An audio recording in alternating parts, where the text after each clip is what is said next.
Hola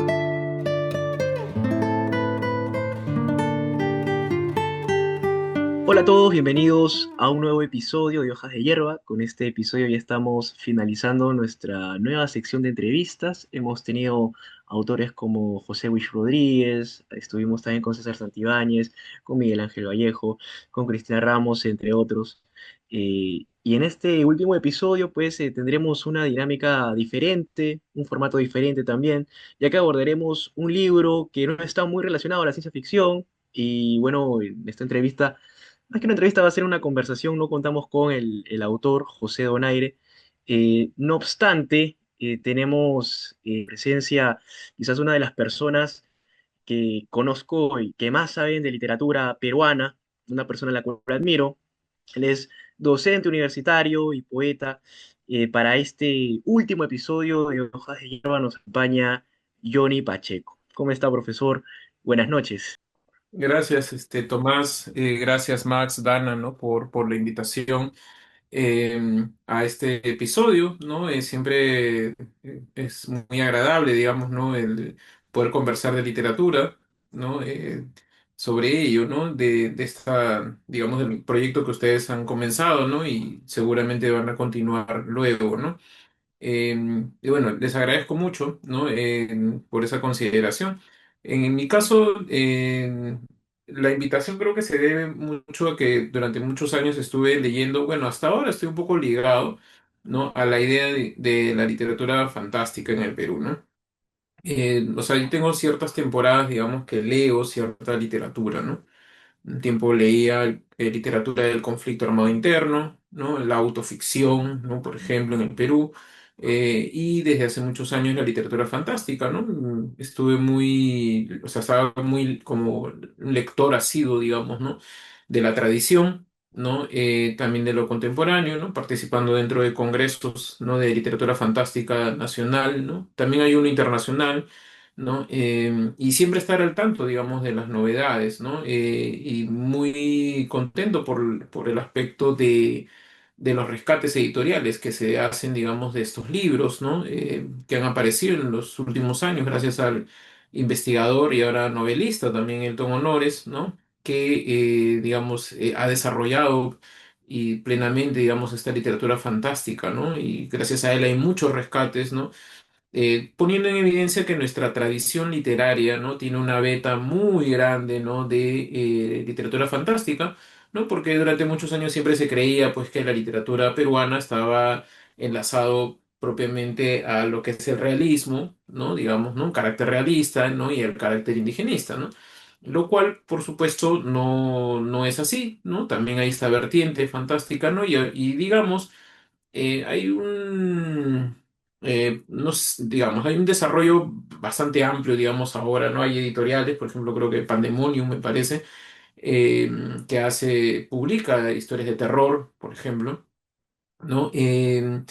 O sea, o están, digamos, en ese rubro, ¿no?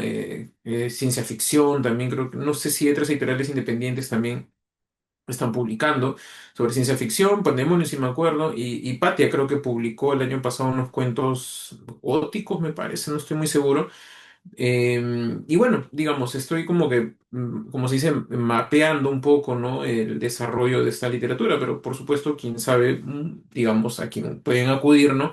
Es al profesor y docente universitario, ¿no? De San Marcos, Elton Honores, ¿no? Él en sus congresos, digamos, expone, ¿no? En muchas mesas, ¿no? De literatura peruana contemporánea fantástica y por supuesto también diálogos, ¿no? Entonces, creo que eso, digamos, ¿no? Y creo que esa es mi función, ¿no? Leer un poco de la tradición, ¿no? De saber un poco de estar al tanto, ¿no? Y bueno, también colaborar justamente con las reediciones de los libros que también he estado desarrollando en los últimos años, ¿no? Bueno, desde el año pasado, bueno, desde hace tiempo en realidad, también hace casi 10 años me parece ya, o por ahí, reedité una novela de ciencia ficción, ¿no? Gracias a Elton Honores que nos dio, digamos, el manuscrito que claro, la época, ¿no? No existe el término ciencia ficción, ¿no? Pero viéndolo desde ahora, ¿no? Sí, sí, ¿no? El hijo del doctor Wolfgang, ¿no? Un hombre artificial de Manuel Bedoya, mencionado por Alberto Guillén en La linterna de Diógenes, ¿no? Es un escritor peruano que radicó mucho tiempo en España, ¿no? Y prácticamente era considerado, ¿no? Como dice Guillén, ¿no? Como un español, ¿no? Le hace una entrevista, ¿no? Y es muy conocido Manuel Bedoya porque tiene una serie justamente de El Detective McDuck, ¿no? Es una saga, no sé si tres, cuatro novelas, que hemos tenido la fortuna que ahora lo han escaneado y lo han subido, ¿no? A internet, porque hasta hace muchos años no se podían hallar los textos. Y entonces publicamos esa reedición y ahí nos dimos cuenta, ¿no? Que era una novela, pues, está, bueno, Elton Honores nos dijo que era una novela de ciencia ficción, y sí, pues, ambientada en la Primera Guerra Mundial, ¿no? Tratan de hacer hay como siempre una leyenda, ¿no? Negra de que, digamos, en esos tiempos se trataba de hacer gente autómatas, ¿no? O sea, como máquinas de guerra, digamos, ¿no? Revivir muertos, ¿no? Para que maten, ¿no? Algo así, ¿no? Entonces, algo así trata la novela, ¿no? Están en la Primera Guerra Mundial, ¿no? Y de pronto quieren gente, ¿no? Para la guerra, ¿no? Y bueno, en el Perú, nuestro país maravilloso, donde encontramos de todo, ¿no? Hay una sustancia que revive los muertos, ¿no? Entonces, así más o menos es la trama de la novela, ¿no? Entonces, como les digo, no estoy bastante ligado, ¿no? A lo fantástico, ¿no? No, pese a que, digamos, ahora tal vez no leo mucho ya porque ahora estoy en otros estudios, ¿no? Igual, ¿no? Es algo que uno siempre está ahí presente, recordando, leyendo, ¿no? Y bueno, eso es un poco mi labor, digamos, ahora en esta conversación, ¿no? Sí, profesor Johnny, muchas gracias por su intervención y también por su tiempo, por su disponibilidad de acompañarnos en este último episodio. Y precisamente el autor que vamos a abordar hoy es un autor que suele estar asociado a la ciencia ficción, ¿no? José Donaire. Cuando escuchamos ese nombre, al menos en mi caso, yo escucho José Donaire y lo relaciono de inmediato a la ciencia ficción. No obstante, hoy vamos a hablar de un libro eh, un tanto diferente, ¿no? Que aborda más la mitología, precisamente el título es Siete mitos peruanos, ¿sí? Entonces, antes de hablar del libro, sería bueno profundizar un poco o hablar un poco del autor José Donaire, que como había mencionado está muy ligado a lo que es la ciencia ficción. De hecho, este año se ha reeditado una novela suya titulada La fabulosa máquina del tiempo, una novela que originalmente había sido publicada en 1999. José Donaire además ha sido merecedor del premio Luces, ¿no? Del diario El Comercio a rubro de mejor cómic, ¿no? Con Tinieblas de Ultratumba, La tenebrosa historia de Sarah Helen, ¿no? Estudió lingüística y literatura en la Pontificia Universidad Católica del Perú y también ha antologado, o tiene varios libros de antologías, ¿no? Como habíamos conversado ya previamente tras bambalinas antes de iniciar con esta conversación. Ya entrando un poquito más en lo que es el libro Siete mitos peruanos, bueno, como ya saben, también nos acompaña, como siempre, Max Bustillos. Max, buenas noches, espero que te encuentres bien, quizás nos puedas hablar un poquito de este libro Siete mitos peruanos. ¿Qué tal? Buenas noches con todos y buenas noches también a las personas que nos ven y que nos siguen video a video. Bueno, en este último capítulo lamentablemente no nos estamos reuniendo presencialmente, pero de manera virtual trataremos de dar aproximaciones a este libro de relatos que vamos a presentar en unos minutos. Antes de comenzar, me gustaría hablar un poco de ciencia ficción, ¿no? Ya que, y agradecer también a Johnny por su estancia aquí, por aceptar la invitación. Él es un crítico de primera, es un crítico importante, es docente y también está muy relacionado a la ciencia ficción. Mencionando esto, como ya saben, todos ustedes, como sabrá la gente que nos ve, en esta serie de episodios que hemos ido realizando, nos hemos enfocado a la ciencia ficción peruana, especialmente a la peruana contemporánea, ¿no? Normalmente la que se está escribiendo al día de hoy, incluso hasta de los 2000 para adelante, me parece. Hemos visto diversidad de géneros, géneros como el zombie, el space opera, el horror, y bueno, en esta ocasión vamos a ver un libro bastante particular, ya que a cabalidad no se podría decir que es ciencia ficción, ya que esencialmente ronda lo fantástico, ¿no? Ronda la fantasía en relación a la cosmovisión andina, la cosmovisión mítica del Ande. El libro de hoy es este, el que ven acá, Siete mitos peruanos de José Donaire. Es un libro de relatos que nos van a contar, tal como lo dice sus nombres, son siete mitos que van a ahondar en la cosmovisión andina desde un punto de vista de la fantasía, e incluso dialogar incluso con la oralidad, ¿no? Porque muchos de estos mitos quizás las personas que todavía no leen el libro ya las deben haber escuchado, o tal vez ya las deben saber por algún familiar, o quizás las han leído por ahí, ¿no?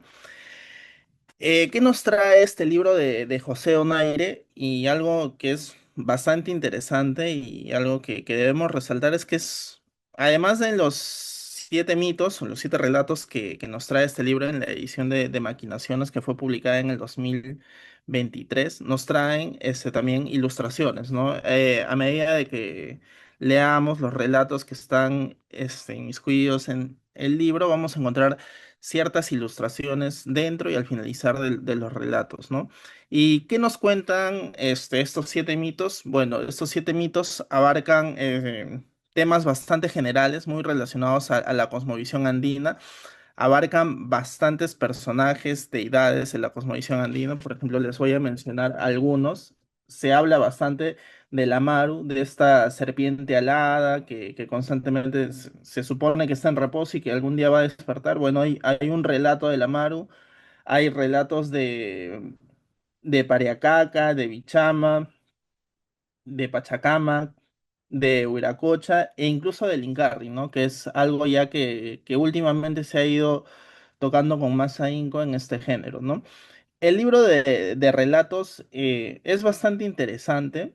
Esencialmente nos presenta algunas temáticas de la oralidad andina, pero adaptadas a la ficción corta, ¿no? Algo que Tomás más adelante va a ahondar en ello.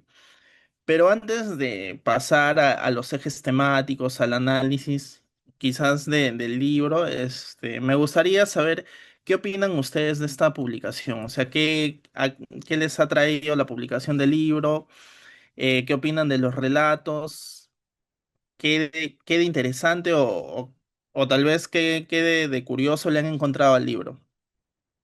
Bueno, yo puedo empezar. Lo más llamativo que le he encontrado al relato, a este libro en primera instancia, como bien habías mencionado, es que son mitos. Entonces, al hablar de un mito, nosotros lo asociamos a relatos orales. Tienen un registro, una forma de lenguaje, y llama la atención que este libro no se limita solamente a recopilar los mitos, ¿no? Los relatos orales. No hay una transcripción, sino que hay un trabajo con la estructura, con la forma. Al menos lo que propone aquí José Donaire es traspasar estos relatos orales y darle una estructura de relato corto, muy similar al cuento. A mí al menos me parece que se respeta esa estructura tradicional, ¿no? De inicio, nudo y desenlace en algunos relatos, ¿no? Quería empezar con ese punto, ¿no? Además de que llama también la atención, no solamente hojeando el texto, aparte de las ilustraciones, las imágenes, las cursivas, ¿no? Basando las hojas, uno ya se da cuenta de que el texto emplea cursivas. Uno podría esperar, pues, que se utilicen las cursivas para hacer referencia a la oralidad o de repente hacer ese juego, ¿no? Entre la estructura o el lenguaje que propone el autor con la transcripción del relato oral, del mito como tal, pero no, ¿no? Sino que se continúa con ese estilo, con ese lenguaje un tanto objetivo, ¿no? En tercera persona. Eso fue lo que a mí me llamó la atención en primer lugar. No sé qué opina el profesor Johnny. Sí, lo que pasa es que los relatos, o sea, a ver, citando a uno de los autores que desarrollaron mucho lo fantástico en los últimos años, antes de su fallecimiento, ¿no? Carlos Calderón Fajardo. Recuerdo que en una conferencia él mencionaba, ¿no? Que no es, ¿por qué siempre ligábamos nuestra literatura peruana al realismo, ¿no? Y él, me acuerdo que dijo, es que parece que vivimos nosotros, ¿no? Vivimos en una realidad totalmente fantástica, ¿no? Y que por eso nosotros, en nuestra literatura nos anclamos en la realidad, ¿no? porque nuestro país es surrealista prácticamente, ¿no? Con ello, digamos, ¿no? Las tradiciones, los mitos, las leyendas, ¿no? Son un caldo de cultivo, digamos, ¿no? Para poder realizar, digamos, relatos fantásticos, ¿no? O sea, nuestra tradición, claro, como las culturas antiguas también tienen sus tradiciones, pero en el caso de nosotros es muy enriquecedor, ¿no? O sea, recordemos Dioses y Hombres de Guarochirí, por ejemplo, ¿no? Justamente al leer, ¿no? Estos relatos también me hacían recordar a esos textos, ¿no? Eh, y digamos, todos estos relatos míticos, ¿no? Hace unos años, estoy hablando hace unos 10 años creo, la República sacó, estas creo que han vuelto a sacar, me parece, pero sacaron en esa época unas colecciones de literatura fantástica, sí, libritos chiquititos, como un plan lector adaptado de los libros clásicos, y en una de esas colecciones también habían relatos, ¿no? De escritores, digamos, peruanos, ¿no? Contemporáneos, ¿no? Y que como que les habían dado un encargo de escribir, digamos, ¿no? Fantásticos, ¿no? Ahí, por ejemplo, estaba el mito del Chuyachaki, por ejemplo, ¿no? El del Jarjacha, me acuerdo, y otros más, pero digamos, el bufeo también, el bufeo, ¿no? O si no, fantasmas, ¿no? Pero esas cuestiones, digamos, en la Lima del centro, ¿no? Entonces, todas esas historias, digamos, siempre son un caldo de cultivo para poder hacer literatura fantástica, ¿no? A veces creo que, y eso es algo que se puede rescatar del texto, no digo que esté mal cómo abordan actualmente el género fantástico de terror y todo ello, pero a veces, digamos, miran hacia el exterior, ¿no? Siguiendo la tradición, que no está mal, ¿no? La tradición que viene, digamos, ¿no? De, no sé, por ejemplo, sobre zombies o sobre, no sé, cuestiones como space opera, ¿no? Digamos, ¿no? Pero nuestra tradición también es muy interesante, ¿no? O sea, lo que pasa es que creo que no se logra, o sea, la literatura fantástica contemporánea no logra, digamos, enraizar eso para poder hacer, digamos, una nueva historia, ¿no? Es decir, te hablan del Jarjacha y de repente piensan que hay que coger la historia del Jarjacho, del Chuyachaki, ¿no? Y hacer, digamos, que no te puede salir, ¿no? O sea, no hay una invención, digamos, ¿no? Y creo que ese es el inconveniente, me parece, ¿no? Y por eso es que en este libro se rescatan, digamos, estas historias y lo interesante es que nos muestra que hay una variedad, ¿no? De textos de nuestra tradición andina, ¿no? En general, que tiene, digamos, esa cuestión de enriquecedora cultural, ¿no? De fantástico, ¿no? Y una acotación más. Hay algo importante también. Aunque no parezca, muchas de estas tradiciones no son, para nosotros puede ser conocido porque estamos en el mundo literario, ¿no? Pero estoy seguro que para muchos estos son historias que no conocen para nada, ¿no? Es que, digamos, también la tecnología ha hecho que los adolescentes, ¿no? Los niños, ¿no? Y ya, digamos, jóvenes estén mirando más hacia Europa, digamos, hacia Occidente, ¿no? Y todo eso es fantástico, pero no miran hacia aquí, ¿no? Entonces, aquí lo que te muestra es que hay digamos, nos da a conocer, ¿no? Y también dependiendo del público al cual se dirige, ¿no? Muestra que, mira, hay también estas historias. Y les apuesto que si se les da a escolares, de repente muchas de estas historias no las conocen, ¿no? Entonces, por ese punto está bien, ¿no? O sea, me parece un punto muy interesante de que se rescate ello, ¿no? Y se pueda dar a conocer, ¿no? Para nuevos lectores todas estas historias que forman parte de nuestra tradición, ¿no? Bien, mira, ahora que ponen estos temas en la mesa de conversación, y justamente lo que Johnny decía, ¿no? Que nuestro país es bastante surrealista, bastante mítico, ¿no? Me recordaba, salvando las diferencias, a un poemario portugués que es Mensaje de Fernando Pessoa, ¿no? Que tiene que ver mucho con la identidad mítica del país, la representación nacionalista de su propio país, como que ellos han surgido del mito y el mito es lo que los va a llevar a hacer lo que ellos llaman el Quinto Imperio, ¿no? En este caso, algo que me parecía bastante peculiar en el libro de José Onaire es esto mismo, ¿no? Lo mítico. Y ciertamente, ¿cómo podríamos entrar a lo mítico en estos relatos sin hacerles un spoiler? Es que muchos de estos relatos tienen un contenido en relación si uno habla teóricamente de los mitos, podemos encontrar, por ejemplo, mitos cosmogónicos, mitos fundacionales, mitos teogónicos, ¿no? Que, por ejemplo, los cosmogónicos nos cuentan el origen del mundo, los fundacionales nos dan una pista, un relato acerca de la fundación, acerca de de un lugar o acerca de una ciudad o un tema relacionado a ello, ¿no? Por ahí los mitos teogónicos, el origen de los dioses, ¿no? Por ahí si recuerdan la teogonía, ¿sí? Tiene que ver con ello, ¿no? La sensación mítica. Y uno al leer estos 7 mitos va a encontrar en la mayoría que se presentan muchas de estas clasificaciones, ¿no? Por ejemplo, en uno de los relatos se habla que el dios, si mal no me equivoco, es Huiracocha, empieza a crear el mundo.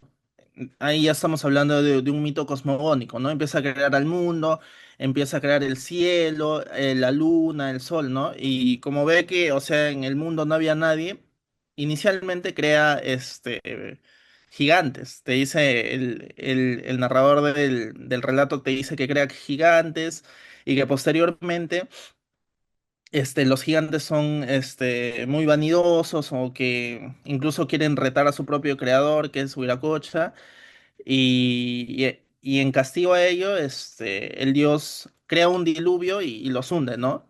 Desde ese punto uno ya también empieza a imaginar a otros relatos, ¿no? Por ejemplo, el relato del Gilgamesh, que te cuenta un poco del diluvio, o incluso la Biblia, ¿no? Que muchos de nosotros ya debemos tener en cuenta este relato bíblico donde te dicen que hay un diluvio y que el arca de Noé salva a los animales y algunas personas para repoblar el mundo, ¿no? Porque el mundo estaba corroído por la maldad. Mucho de esto se puede encontrar también en este libro, pero desde el punto de vista de la cosmovisión andina peruana, ¿no? Y es algo que particularmente lo pensaba ahora, que lo mencionaba Johnny, que lo mencionaba Tomás, que muchas veces miramos afuera. Cuando leemos literatura fantástica o de ciencia ficción, estamos mirando afuera, cuando aquí en nuestro país también tenemos un bagaje cultural, un bagaje literario bastante diverso en relación a la temática fantástica y la temática de ciencia ficción, ¿no? Por ahí otro punto que me interesó es cómo el autor va creando esta ficción dentro del relato, ¿no? Por ejemplo, este cuento que les mencionaba es el penúltimo, que se llama La grandeza de Huiracocha, es donde inicialmente te empiezan a contar que crean el mundo, ¿no? Pero la trama se corta y te empieza a contar otra subtrama donde uno de sus elegidos empieza a andar con un báculo y al final él, va a designar ese báculo a un hombre, que este hombre va a ser Manco Cápac y que posteriormente va a fundar la ciudad del Cusco, ¿no? Ahí, por ejemplo, estamos viendo un mito de clase fundacional de cómo se fundó el Cusco, el imperio de los incas y demás, ¿no? O sea, más allá de ser una ficción, también nos está relacionando al tema histórico, ¿no? Al tema histórico que muchos de nosotros ya conocemos. Y algo también que destaco del libro, que también lo comentaron ustedes, es la variedad de personajes que tiene. Por ejemplo, Johnny comentaba de de estas secciones, de estos libritos pequeños que salían en relación al género fantástico, ¿no? El Chuyachaki mencionaba él. En este libro también se menciona, por así decirlo, se podría decir un bestiario de estos seres fantásticos, algunos maléficos, algunos son deidades. Por ejemplo, se menciona a la Maru, a Huiracocha, como ya los había mencionado. Incluso se mencionan brujas por ahí, se mencionan algunas deidades que pueden estar relacionados a lo maligno, ¿no? Por ahí hay un relato de que te cuentan que una mujer anhelaba tener un hijo y como que tenía la infertilidad por ahí, desea tanto al hijo que el hijo nace con malformaciones y como que por ahí ronda lo maléfico, ¿no? hay mucho, a pesar de que los relatos te cuentan mucho de las deidades, de este tiempo mítico antiguo, hay mucho del humano en estos relatos fantásticos, ¿no? Por ejemplo, muchas de estas deidades, muchos de estos personajes fantásticos tienen características humanas, sienten odio, sienten rencor, sienten amor, sienten felicidad, sienten tristeza. Por ahí hay algo bastante compatible con nosotros, ¿no? Con el propio lector que se puede identificar, que puede empatizar con ello. ¿Qué les parece este tipo de lectura? Viéndolos desde este tipo de relato con estas categorías, ¿no? Con lo mítico, por ahí, con algunas categorías de la literatura quechua que me gustaría mencionar en algunos minutos, pero por el momento, ¿qué les parece este tipo de lectura? Quizás ustedes han encontrado una lectura diferente, quizás le han dado una visión desde otro punto de vista. ¿Qué opinas, Tomás? O Johnny en todo caso, si desean participar ahora. Bueno, yo le he dado una lectura similar a la tuya en realidad, ¿no? Al tratarse de mitos, pensaba yo también en las categorías de la literatura andina o de la literatura oral en todo caso, ¿no? Esa inversión del orden, ¿no? Yo pensaba, por ejemplo, tú habías mencionado las iras de Waraki, me parece que es el relato. Sí, las iras de Sí. Waraki, ¿no? De esta mujer que anhelaba tener un hijo, ¿no? Me hacía pensar también en el exceso, ¿no? Cómo ya estaba advertida, ¿no? De no decírselo a nadie, cómo es que logró quedar embarazada, pero ella tiene esta necesidad de decírselo a todo el mundo, decírselo a toda la comunidad, a toda persona que pasara cerca de donde ella estaba, comunicarles, ¿no? Que había sido producto de no solo la intervención de esta especie de bruja, ¿no? Este personaje femenino, sino también de una piedra sagrada, ¿no? Eh, y es eso, ¿no? Caer en el exceso y el respectivo castigo a la desmesura, ¿no? El hecho de que el pequeño nazca con deformidades. Me llama la atención esa lectura que les he dado también un tanto humana, ¿no? Del mito, porque eh, aunque el personaje, este Waraki, es rechazado por todo el mundo, es su madre la única que se queda con él hasta el final, ¿no? Quien se va al bosque a alimentarlo, a darle protección. Ese aspecto también me parece llamativo. Y respecto también al comentario del profesor Johnny, sí, ¿no? Yo también, mientras leía el texto, pensaba que el público objetivo quizás era más un público escolar, ¿no? Me daba esa sensación, que sería un texto que se trabajaría muy bien en colegios, ¿no? Quizás en plan lector para estudiantes. También me había llamado la atención esa opinión respecto al libro. Y bueno, respecto al profesor Johnny, no sé, de repente, para complementar un poco, ¿no? Lo que había preguntado más respecto a estos mitos. Sí, interesante, no lo había visto ese aspecto de la humanización. Eh, es curioso que justamente en esta época bueno, es parte, digamos, de la posverdad que vivimos, ¿no? O sea, no hay una desacralización, digamos, de estas cuestiones míticas, ¿no? Porque, o sea, en los años 2000, ¿no? Hay como toda una reinvención, ¿no? De los dogmatismos, ¿no? Volvieron a mostrarse, digamos, ¿no? Muchas sectas, ¿no? Religiones, otra vez se volvieron digamos, a tener mucha fuerza, ¿no? Y 20 años después, ¿no? Hay o sea, volver nuevamente a todas esas partes de las tradiciones, pero desacralizarlas, ¿no? Me hizo recordar algo bien curioso, que es lo que mencionaba Max sobre la humanización de los dioses. Eh, claro, primero me hizo recordar a este poeta, ay, se me ha ido el nombre, un poeta uruguayo, Julio Reri Reisig, ¿no? En este libro, Los éxtasis de la montaña, donde justamente los personajes todos tienen nombres de dioses. ¿No? Está Dionisos, Apolo, ¿no? En fin, Zeus, ¿no? Y todos están haciendo trabajo en el campo, ¿no? Es decir, como los trabajos y los días de Siodo, ¿no? Tú ves, digamos, a los dioses, ¿no? Humanizados, trabajando, teniendo sus problemas, ¿no? Trabajan y vienen cansados, ¿no? Y todos son, o sea, todos tienen nombres de dioses, pero ya no son observadores, ¿no? Sino que ahora interactúan, ¿no? Y trabajan para de repente aprender a ser humanos, digamos, ¿no? O saber, digamos, cómo tratar, digamos, a los seres humanos, ¿no? Eh, Ese por un lado, ¿no? Y justamente en esa época representaba digamos, la desacralización, ¿no? De esta visión que se tenía, digamos, ¿no? Por todos estos descubrimientos arqueológicos que hay también, ¿no? Es como que se desacraliza, ¿no? Todo ello, ¿no? Y también por la visión modernista que había ensalzado mucho el aspecto occidental, ¿no? Pero también me hizo recordar algo que justamente mencionabas, ¿no? Sobre esta cuestión de la humanización, ¿no?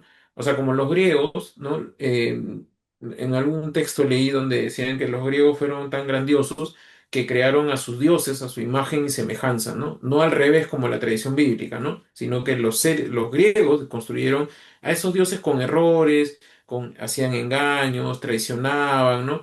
Para que, digamos, vean que ellos también se equivocan, ¿no? Creo que por ese lado, digamos, también puede verse, digamos, ¿no? Cómo en este libro se pueden mostrar esos dioses, ¿no? Más humanos, digamos, ¿no? De lo que, o sea, de esa manera creo que se evita que el lector los muestre como una visión lejana, ¿no? Sino que más cercana, ¿no? Porque también el efecto de la ficción ahí, ¿no? El pacto ficcional que está buscando el narrador es que el lector, y creo que al público al que se dirige, ¿no? Como bien decías Tomás, ¿no? De repente un público escolar sienta una identificación, digamos, ¿no? Para que, digamos, puedan tomar, digamos, ello, ¿no? Creo que por ese lado, ¿no? Busca ese pacto ficcional, ¿no? Y una acotación última que también mencionó Max sobre la idea de las cuestiones bíblicas. Sí, son relatos, como tú dices, llenos de mitos, ficciones, ¿no? Curiosamente, hace muchos años vi en la Feria del Libro, algún puesto tenía toda la colección de Oveja Negra, creo, o sea, esos libros con tapa marrón, ¿no? Nunca había visto toda la colección completa. Y el primer tomo, yo nunca había visto el primer tomo, creo, uno y dos, decía Historia de la Literatura Universal, o Literatura Universal, ¿no? Era la Biblia. Los dos primeros números eran la Biblia. Está dentro de los tomos de Literatura Universal. Sí, eso es algo interesante, ya saliéndonos un poco tal vez de este libro que estamos presentando, es algo que realmente siempre ha estado relacionado a nosotros, ¿no? Desde que hemos tenido presencia occidental en, en nuestros pueblos originarios, hemos tenido siempre una referencia con Occidente, ¿no? Esencialmente con las religiones, con su política, con su sociedad. Siempre hay algo que hablar en relación a los relatos, ¿no? Y a lo mítico.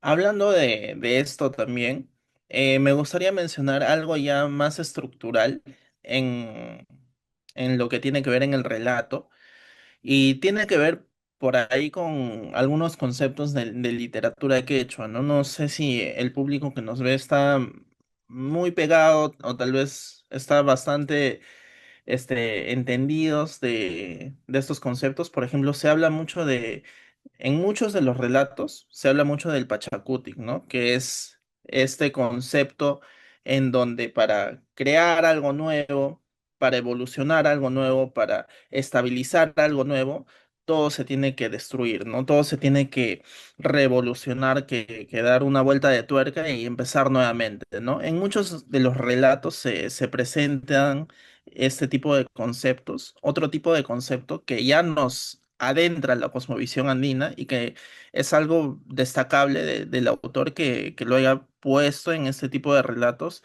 y que también nos hace diferenciar nuestro mundo, el mundo occidental en el que nosotros contemporáneamente estamos viviendo es, por ejemplo, el animismo, ¿no? Si nosotros nos ponemos a leer este libro de relatos, vamos a encontrar que muchos de los personajes, más allá de que estamos situando a esta ficción en un tiempo mítico, muchos de los personajes van a ver a su entorno, no sé, pues a la tierra, a los cerros, al río que los rodea como cosas que tienen vida. Todo está vivo. O sea, ellos, por ejemplo, en determinado momento se habla de que la Tierra no produce. Y no te dicen literalmente que la Tierra no produce, sino te están diciendo que la Tierra está muerta. Están dotando de una cierta personalidad al espacio que los rodea, ¿no? E incluso te dicen que ellos ayudan a que produzca la Tierra. Por ahí me pareció interesante cómo dice que una de las personajes femeninas llora para que al menos crezca algo, ¿no? Para que crezca alguna verdura o algo que puedan comer, ¿no? O sea, hay una animización del espacio. Otra característica es el panteísmo, ¿no? Lo divino está en todo el entorno que los rodea. eh, por ejemplo, en los cerros, en los ríos, en la propia tierra, hay divinidad. Parte de sus dioses están relacionados al espacio que los rodea, ¿no? Y ahí, por ejemplo, yo tenía una lectura bastante particular, ya desde el punto de vista antropológico. En ciertos cuentos se podría hablar también de este concepto que Mircea Eliade propone, ¿no? Que es lo sagrado y lo profano, ¿no? Se habla mucho de la deidad, de cómo hay por ahí una delgada línea que nos separa de esto que es sagrado con lo cotidiano que en gran parte de los personajes es lo profano, ¿no? Esta parte me pareció bastante interesante porque es una forma de acercarte al texto, de darle tal vez una interpretación, de darle otro concepto, otro punto de vista.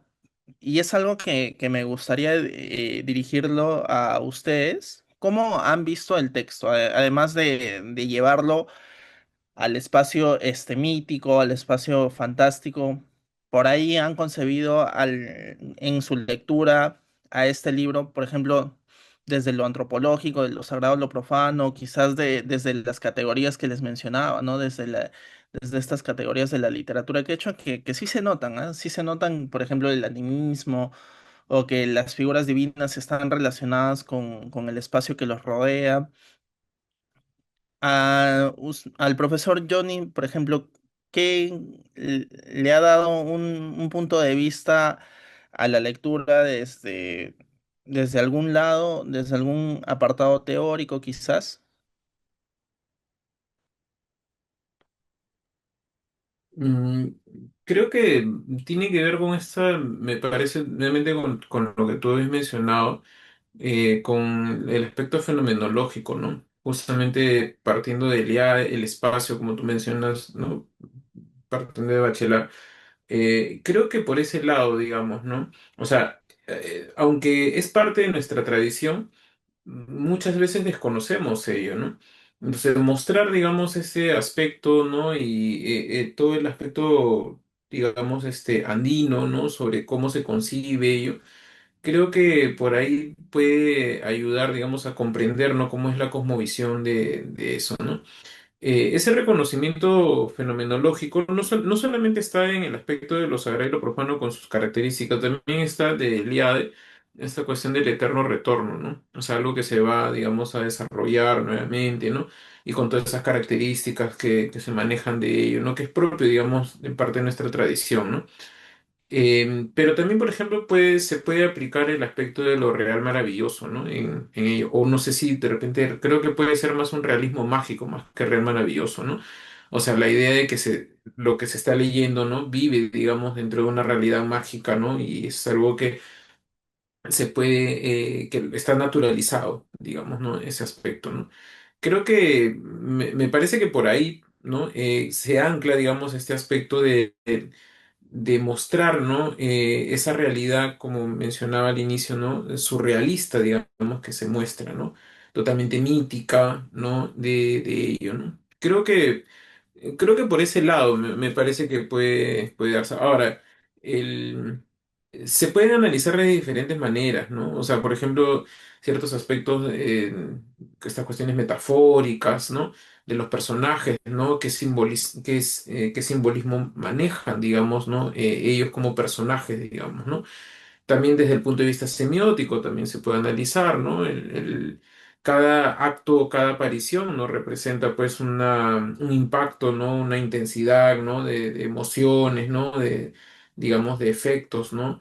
En fin, ¿no? Creo que se pueden dar múltiples estudios en ello, ¿no? Pero creo que para volver nuevamente a lo que habías mencionado, creo que el aspecto de ese aspecto posmoderno, ¿no? Creo que es eso, ¿no? Esa relectura, ¿no? Pero a la vez esa desacralización de ello, ¿no? Es como que está presente, ¿no? Ya no son deidades lejanas, ¿no? Sino que tienen los tantos errores como los seres humanos, ¿no? E incluso su accionar, ¿no? No sé si tú lo has sentido, Max o Tomás, eh, los dioses, o sea, los relatos me parecían más humanos, ¿no? En ello, ¿no? No tanto la deidad, digamos, ¿no? O sea, yo, no sé, recordaba mucho Dioses y Hombres de Orochiri, ¿no? Por ejemplo, ¿no? Eh, o algunas historias que relata el Inca Garcilaso, ¿no? Incluso el mismo Guamampoma Ayala, ¿no? Y no encontraba eso, ¿no? Y claro, es que son otros tiempos, ¿no? Otro tipo de lenguaje también, ¿no? Pero esto, digamos, es mucho más cercano también digamos, a nuestra realidad, ¿no? Que una realidad en la que nosotros nos insertamos, donde el simbolismo es curioso porque, digamos, en esta posverdad que manejamos, hay como una hermenéutica derivante, ¿no? En que cada uno tiene su propio significado y cada uno tiene su propia verdad, ¿no? Y eso se ve, esa ausencia, digamos, de un significante estable, ¿no? No está, simplemente hay un simbolismo que es bastante nimio y es como que los dioses están ahí, interactúan, ¿no? Pero no encuentras mayor carga simbólica porque creo que el texto no está buscando eso, sino que más bien mostrarte que estos dioses se parecen a ti, nuevamente yendo con la idea del lector, ¿no? ¿A qué lector estás buscando? ¿No? Creo que por ese lado, digamos, es una reflexión, ¿no? No sé si Tomás te complementar con ello. Sí, justamente que íbamos conversando, recordé un relato que está aquí en este libro, ¿no? Me parece que es El tiempo de Pachacamac. O no, es la grandeza de Huiracocha, ¿no? De Huiracocha, en donde se muere un dios. Y ese aspecto a mí, por ejemplo, me llamó la atención, la muerte de un dios, ¿no? La muerte de una deidad. En los mitos, al menos que he leído yo, o algunas leyendas también, por lo general son los dioses andinos o de la cosmovisión andina los que se transforman, ¿no? Como el mito de Kuniraya Huiracocha, ¿no? Se transforman en islas, en islotes, eh, pero rara vez, ahora no recuerdo, un mito en el que el dios muera, ¿no? O directamente una deidad muera. Y esto lo he encontrado aquí, ¿no? En uno de los textos de Donaire, precisamente en la grandeza de Wiracucha. Wiracucha tiene un enfrentamiento con una deidad y directamente se menciona, ¿no? Que no solo la vence o esta deidad se transforma en alguna falla geográfica, ¿no? Sino que directamente muere, la mata, ¿no? Eso me pareció también llamativo. Creo que está un poco relacionado a lo que habían mencionado ustedes, ¿no? Se siente esa cercanía al Dios como un ser humano porque tiene errores, tiene excesos, pero también porque, al menos desde ese aspecto, ¿no? Que puede morir, ¿no? Es un mortal más, ¿no? O sea, está presente esa idea de la muerte en las deidades. Eh, Respecto a las categorías que había mencionado Max, y sí creo, ¿no? Que hay al menos ese Pachacuti que habías mencionado en uno de estos relatos, y lo habíamos mencionado, pero creo que lo puedes explicar mucho mejor tú, que es en ese relato del diluvio, ¿no? En donde, o incluso en el mito este de Pachacamac, que se deshace primero de los seres humanos, los primeros que crean estos gigantes, ¿no? Para volver a empezar de nuevo, reconstruir todo. Y uno de los relatos también que nos habla de un diluvio que hay en el planeta Tierra. O sea, ese es el comentario que quería dar. Creo que tú podrías explicar mucho mejor esa parte, porque fue una lectura que tú le hiciste muy pertinentemente a ese relato. Sí, mira, ahora que lo mencionan, hay temas que resaltan, que relucen, y ciertamente es eso. Mira, tú mencionabas este tema y justamente Johnny complementó, ¿no? Esta parte de la fenomenología y de los temas relacionados a Eliade en relación al eterno retorno, ¿no? Y cómo lo relacionamos a este concepto del Pachacutic, ¿no? Que es una vuelta de tuerca, que es comenzar de nuevo, pero con un cierto contexto de destrucción, con un cierto tipo de contexto de desaparición de algo, ¿no? En este caso, en este relato, inicialmente te comentan que vivían gigantes, ¿no? Que vivían gigantes en la tierra y que eran vanidosos. Ciertamente también algo, si por ahí alguien tiene un bagaje más grande, tal vez lo puede también asociar al bagaje cristiano, ¿no? A este tema relacionado de los ángeles caídos. Incluso por ahí si alguien quiere hablar del paraíso perdido, de esta parte de que también se habla de la desacralización de lo divino. Incluso a mí me hizo acordar salvando las diferencias, me hizo acordar a Tolkien. Tolkien te habla mucho de eso, ¿no? Y Tolkien era un escritor bastante relacionado al cristianismo, ¿no? Donde te hablaba de esta creación de mundo, donde creaba a personajes, a ciertas criaturas que habían estado antes que los humanos, pero que habían sido vanidosos y que tenían que erradicarlos, pero algunas no les erradicaba y eran el mal que estaba inscrito ahí en el mundo, ¿no? O sea, antes de la humanidad ya había un mal inscrito ahí. Es algo que también de cierta forma lo podemos identificar, ¿no? Tú mencionabas este relato, por ejemplo, este relato es bastante particular y aquí quiero recabar en un concepto que también habían estado hablando ustedes, que es la simbología, ¿no? Qué es lo que realmente nos quiere decir este libro? Por ejemplo, mencionándonos a deidades, mencionándonos a este tipo de historias, porque algo particular que van a encontrar en el libro que estamos analizando el día de hoy es que muchas de las historias empiezan de una manera y terminan de otra. O sea, no siguen una trama exactamente. A veces vas a encontrar algunas subtramas ahí dentro de la historia. Por ejemplo, en este relato que mencionaba Tomás, donde se radican gigantes con un diluvio.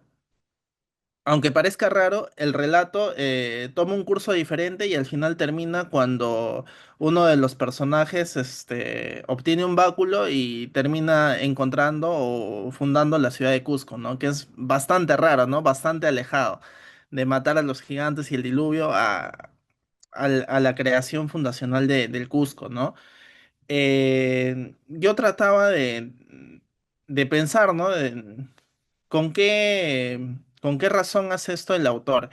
Y bueno, mucho de ello me llevaban a algunos, tal vez algunos simbolismos que tienen estos relatos, y muchos de ellos, como ya se ha mencionado, tratan de humanizar el relato, de humanizar, de acercar este tipo de relatos a un cierto tipo de lector, ¿no? Algo también que quería mencionar y que es uno de los temas de los cuales no hemos hablado mucho es esto, bueno, de lo fundacional ya hemos hablado, de esta creación del mundo, de la creación de algunas ciudades hemos hablado, pero también se habla algo importante y es, por ejemplo, la fertilidad. Se habla bastante de la fertilidad. En muchos de los relatos, se ve a la fundación de lugares, de ciudades o del mundo, también como un tema típico de la fertilidad, ¿no? De producir vida. Y no solamente se produce vida, o sea, con un sujeto, ¿no? Con un sujeto que nace y que vive, ¿no? Sino también con la creación de espacios. En muchos de estos relatos se cuenta ello, se cuenta la creación de nuevos lugares, se cuenta la creación de nuevos mundos. Por ejemplo, en el primer relato te cuentan cómo un territorio que entre paréntesis estaba muerto, que ya era un territorio infértil, termina volviendo a la vida con esta deidad que es el Amaru, ¿no? El Amaru es una serpiente alada que esta serpiente sale y que le da nueva vitalidad a este territorio que ya no la tenía, ¿no? Por ahí también podemos ver esta simbología de la fertilidad de muchas maneras, ¿no? Ya acercándonos hablar algunos temas finales de este libro, ¿no? Que llama bastante la atención porque inicialmente uno en una primera lectura puede creer o puede ver en su lectura que es una lectura bastante simple, ¿no? Que te cuenta un breve relato de un tema fundacional y que acaba ahí, ¿no? Pero tal vez si uno lo lee con más detenimiento, puede encontrar algunas cosas que te llevan a ver otro tipo de cosas, ¿no? Como estas ciertas cosas relacionadas a la fertilidad, a las deidades, a lo fundacional. a la propia humanización y como ya lo habían mencionado, muy, muy buen aporte, que es la desacralización, ¿no? Normalmente no estamos acostumbrados a ver que una deidad muere o que una deidad, algo que también Johnny mencionaba era dioses y hombres de Barochirí, ¿no? Muchos de esos relatos también están impregnados en estos siete mitos peruanos de José Donaire, están bastante impregnados. Y algo más a resaltar también es esta forma de relatar bastante, entre paréntesis, simple, pero es fácil de entender, no es nada complicada, que hace que el relato sea un relato apto para todo público, ¿no? Tanto para niños, para adultos, no discrimina de edades, ¿no? Bien, llegando ya al final de esta breve conversación que hemos tenido, quizá ojalá se den más porque es ameno hablar de literatura con personas como ustedes. Me gustaría preguntarles algunos aspectos finales acerca del libro, esencialmente sus impresiones, ¿no? ¿Qué impresiones les ha dado ya al culminar el libro, ¿no? Más allá de inicialmente uno puede percibir que el libro es bastante simple, que no maneja complejidades temáticas o complejidades de estructura. ¿Qué les ha hecho sentir el libro al momento de finalizar su lectura? Bien, y gracias, Max. Solo para acotar un aspecto sobre la idea de la muerte de uno de los dioses, eso termina reafirmando la postura de que es un libro que pertenece a esta época posmoderna y de la posverdad, ¿no? O sea, la idea de la caída de los metarrelatos, ¿no? O sea, los dioses o una idea o, digamos, es un gran metarrelato, ¿no? Entonces, este libro termina de reafirmar, digamos, esa postura, ¿no? Donde porque recuerden que Homero, por ejemplo, ¿no? En la Ilíada y en la Odisea, ¿no? Y bueno, y los trágicos siempre hablan de los dioses como los inmortales, ¿no?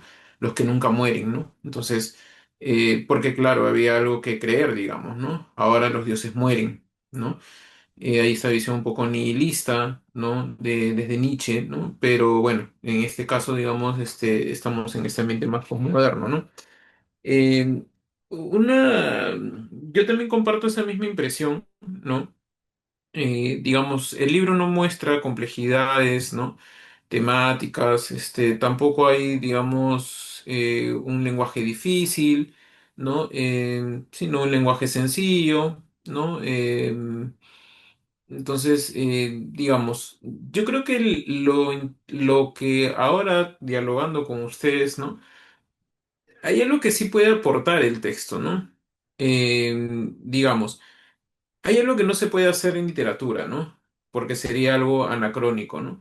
Por ejemplo, ¿no? Con las tantas teorías actuales que aparecen de la literatura, a veces pensamos, por decir, por mencionar alguna, ¿no? Estoy leyendo mucho teoría postcolonial o teoría de repente, psicoanalítica, ¿no? Y a veces como que enlazando ideas, ¿no? Oye, pero aquí en ese texto, como algunos relatos que se muestran en los comentarios reales o en las crónicas, ¿no? Uno piensa, ¿no? Mira, oye, pero esto dice la teoría actual, ¿no?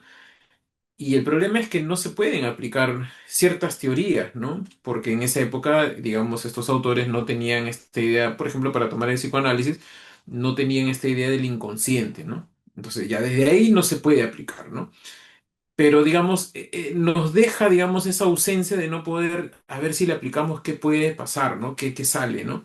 Y creo que este texto brinda esta oportunidad, porque es un libro que si bien toma historias antiguas, está escrito desde la mentalidad de ahora, ¿no? Desde la actualidad. Entonces uno puede aplicarle a ello, ¿no? Todas las teorías actuales, ¿no? Y, digamos, tener una lectura de lo que a veces queremos hacer lecturas de textos canónicos antiguos, ¿no? Pero no lo podemos hacer, ¿no?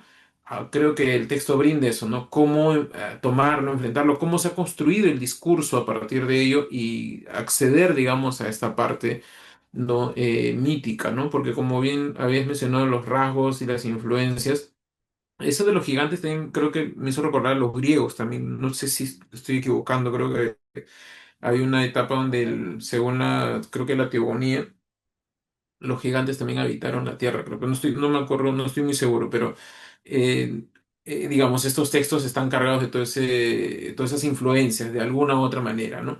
Entonces sí podemos hallar y podemos aplicar, digamos, ¿no? Esta idea de la reescritura, ¿no? Creo que incluso hay categorías teóricas sobre la idea de reelaborar, de reescribir, ¿no? Que eso es algo que creo no se ha estudiado mucho, ¿no? O sea, hay textos, porque esta es una reelaboración, digámoslo así, ¿no? De los mitos, ¿no? Eh, Uno de los casos paradigmáticos, ¿no? Que no sé si es el único, no lo sé muy bien, en esta novela de Mercedes Cabello, ¿no? Los amores de Hortensia, ¿no? Luego se convierte en Las consecuencias, ¿no? O sea, esa novela tomó la autora, reelaboró, ¿no? Y cambió de ser romántico a ser naturalista la novela, ¿no? Y le agrega cosas, ¿no? Hay una reescritura, ¿no? Hay un estudio, incluso, como digo, categorías teóricas de reescribir, ¿no? Ello, ¿no? Entonces, en este caso también es una reescritura de estas leyendas, mitos, ¿no? De eso, y nos posibilita ver eso, ¿no? ¿Qué tipo de reescritura, qué tipo de significaciones se están elaborando, ¿no? A partir de ello, ¿no? Y qué cosas, digamos, se abre a partir de esos mitos, insisto, ¿no? Concibiéndoles desde la actualidad, ¿no? Con la teoría actual, ¿no? Creo que podemos encontrar y de repente mayores temas, ¿no? Que nos permiten también avisorar y poder ingresar esos textos antiguos, ¿no? Que siempre nos fascinan, ¿no? Creo que eso sería un punto a favor, digamos, desde ello, ¿no? Sí, bueno, yo como aporte final quisiera eh, tener, ¿no? La cita en la que la deidad muere, ¿no? No lo había dicho con mucha precisión, es el texto El tiempo de Pachacámac, es ese relato en el que Pachamama muere, ¿no? Y directamente el texto utiliza ese verbo, ¿no? Morir o matar, ¿no? Voy a leer brevemente, ¿no? Lo que dice aquí, solo sobre esas partes nada más, para traerlo a colación, ¿no? Dice...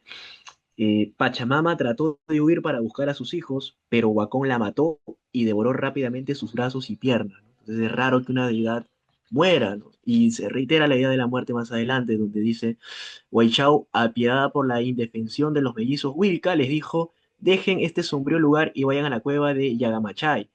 Ahí es donde cada día a esta hora Wacom va a dormir y rumiar sus pérfidos planes. Quizás ahora esté ordenando un destino nada bueno para ustedes, ¿no? Bueno, es esta parte donde él revela, o esta ave les revela, pues que efectivamente habían matado a Pachamama, que era la madre de los Wacom. Dice así, Guaychau, compadecida por el sufrimiento de los niños, relató la cruel muerte de Pachamama de manos de Wacom. Entonces, a mí al menos ese aspecto me llamó la atención, la muerte de una deidad, Pachamama.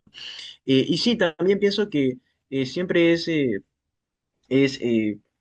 bueno traer estos relatos orales, parte de la cosmovisión andina, que forma parte de nuestra tradición. A veces nos olvidamos que la literatura peruana no solamente es la tradición escrita, ¿no? Sino que también es la tradición oral, los cantos quechuas, los mitos, las leyendas, y de alguna manera traer esa tradición oral, esos mitos a la tradición escrita, y no solamente desde una transcripción o una recopilación, sino dar esa estructura del cuento, ¿no? O de un relato breve es valioso, es valioso.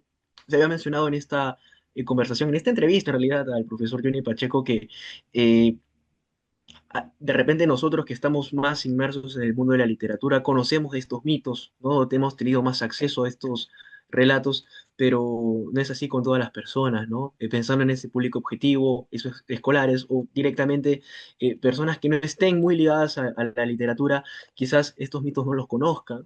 Probablemente el más conocido sea el mito del Incarrí. Entonces, siempre es valiosa esa propuesta, ¿no? De difundir nuestra tradición oral. Y bueno, ese era mi comentario respecto a este libro. Eh, Quisiera pues agradecer, ¿no? A todos los asistentes que nos han acompañado en esta serie de entrevistas, agradecerle a Max pues también que ha formado parte de de este proyecto. Y bueno, agradecer al profesor Johnny Pacheco que nos ha honrado con su presencia en este episodio. La verdad que ha sido un placer contar con usted, profesor, conversar, bueno, hablar de literatura con usted siempre es un placer. Estamos muy agradecidos de su tiempo y también por los comentarios valiosos y que nos ha ofrecido hoy. No sé si Max o usted también tenga algunas palabras de despedida. Bueno, yo antes de que el profesor Johnny hable, también me gustaría agradecer a Tomás, al profesor Johnny, que se tomó el tiempo de estar aquí en esta conversación amena. Sí, es bastante agradable hablar de literatura, que es algo que nos gusta, que es algo que compartimos nosotros tres y que fluye, ¿no? La conversación fluye del tema que sea.